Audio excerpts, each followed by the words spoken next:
I'm ready. What up? Let's get to it. First off, make sure you check me on my live, man. Coming up about 8:40, 8:50. I'll be there. Make sure you be there, man.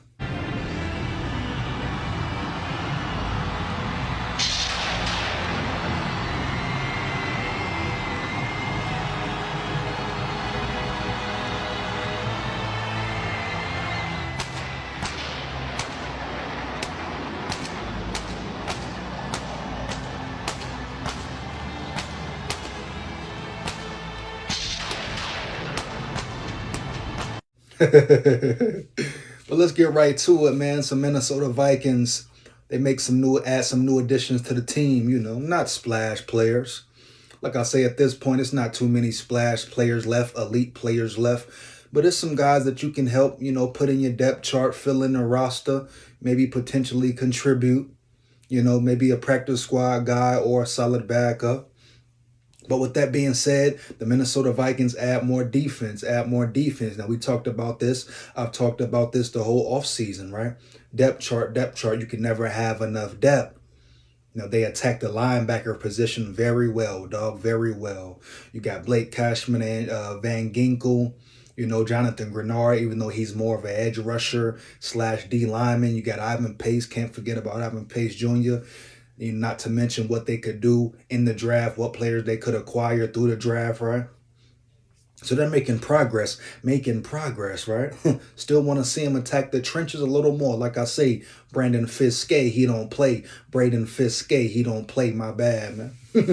But it's good to see them acquiring players, dog. Shaq Griffin, I think he can be a day one starter, man.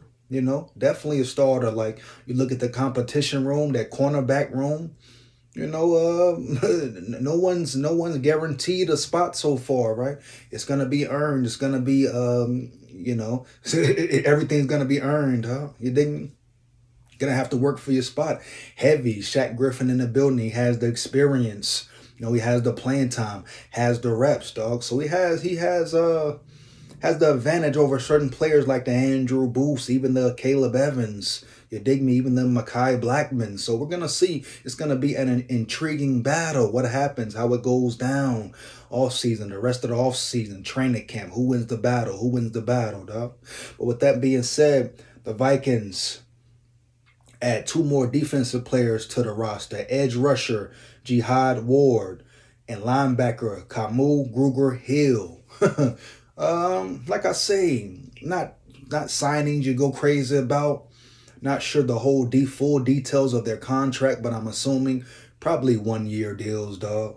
1-year deals, etc., etc. Like, this is strictly roster filling moves, dog. Backup guys, solid depth. Correct? So let's get into it, man. Jihad Ward played for the Giants last season. 6 sacks. He had 6 sacks last season. Now, that's a plus. He's a big dude, 6'5", 287. Nice size. What I always say, you cannot coach size, etc., man. So if he can just in some way, even if it's a minute sample, dog, contribute, get a sack here or there, apply some pressure, just be a solid edge rusher coming off the bench, especially, we know this is the NFL. Injuries happen. So great move. Now, you talk about the rookies, the UDFAs that the Vikings have, right? So it's still things up in the air, man. Like I say, no one will be guaranteed a spot, but the edge rusher, that position is very much open, dog. But Jihad Ward can definitely come in. I don't know how much noise he would make. Could he be a solid backup? Probably. That's probably what he's aiming for. But like, you never know, change of scenery could change everything, dog. Yeah. Change of scenery could definitely change everything, man. But you got players like, what about development? You got to think about the young players. Andre Carter. Yeah, Andre Carter, right? What is he going to do? How is he going to turn out? How was this offseason, him having a full year in? How will he produce? Will he come back better? Has he reached the ceiling already? Does he have potential? Can he be great? Can he be elite? As far as development, can Brian Flores get more out of him? He was kind of a disappointment last season, but he is a UDFA signing, you know? Much different, not the same level at all as Ivan Pace Jr. Two different players, two different sizes, tight linebackers, etc. But see, you never know, man. UDFA's late round draft picks, you never know how it's going to turn out. A straw or a draw. See how it goes, though. Now Andre Carter, he still could produce. He still could be good. He has the size. Definitely has the size if he can grow into his body, if he can get stronger, just get better at his overall game. So that's yet to be seen. So he could definitely replace a backup like that. So Jihad Ward, I love his size, man. I love his size, 6'5", 287. I think he runs like a 5'5", sub 40, high 5'40s. You dig me? So, nothing crazy. A solid signing, man. A solid backup signing. Then you got Kamu Gruiger Hill. He actually won a Super Bowl with the Eagles. Didn't contribute much, but if anything, he has experience. Knows what it takes to win. Been on winning teams, so that's always a plus. Always a plus. You dig me? Just that leadership in the building. I think him and Jihad Ward have been in the NFL since 2016. So they've been on different teams, been maneuvering through their journey in the NFL, dog. So that's what it is. Simple signings. Build your depth chart up, man. Nothing more, nothing less. Nothing to get super elated about. Just some good backup players. If they contribute more than expected, that's even more of a plus, But Gruiger Hill, 6'2", 220, man. Not sure about his speed, but it is what it is, The Vikings right now are at a good point. I'm going to talk about it later in my live. They still need to address some areas. I think especially those trenches, man. You got to question, have they gotten better? I think as a team, they've gotten better, especially on the defensive side of the ball.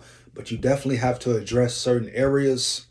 Like I say, the trenches, both sides of the ball. I would like to see them attack. Cornerback position, definitely even getting a safety in the building. But free agency is pretty much ran its course, That pool is pretty much drained out damn near, dog. Not too much fishing, searching you can do for elite players to contribute right away. All those guys are pretty much gone. But the Vikings, they did a great job in free agency. Shout out Quasi, man, but now they got to keep it going. Are they a better team? I think so. Are they a Super Bowl caliber team? Will we see them make a playoff run? I mean, off the top, I wouldn't say they're a Super Bowl caliber team. I feel like it's just a lot of holes. You need more talent in just different areas, man. But they could definitely compete. Definitely could be a playoff team. And you never know. We've seen crazier things like just last season. Look at the Texans. No one expected them to produce and make it to the playoffs, even win a playoff game, correct? So you never know, dog. The NFL is a crazy league sometimes, man. Expect the unexpected, huh? But yeah, that's what it is, man. But shout out Quasi, Kano and staff, adding more players to the roster. Depth, man, depth chart. Injuries happen. It's imperative that you are stacked. Stacked with players who can contribute if need be. If their name, the number is called upon, they can step into that position and play it well. But yeah, man, like I say, catch me on the live coming up soon, probably about 8:40, 8:50, man. Shout out my big dogs. Make sure you come tune in, man. Let's get it going. Talk some Vikings football, man. Have they gotten better as a team, etc., etc. Russ the real deal, no Holyfield. But shout out Holyfield, he is a boxing legend, man. Make sure you like, comment, and subscribe. Hit that notification bell so you know when I'm on and rock and rolling. Takes less than 1 second, man. Let's get it. Big SKOL here, SKOL Vikes forever. Win, lose, or draw. Heavy. Yeah.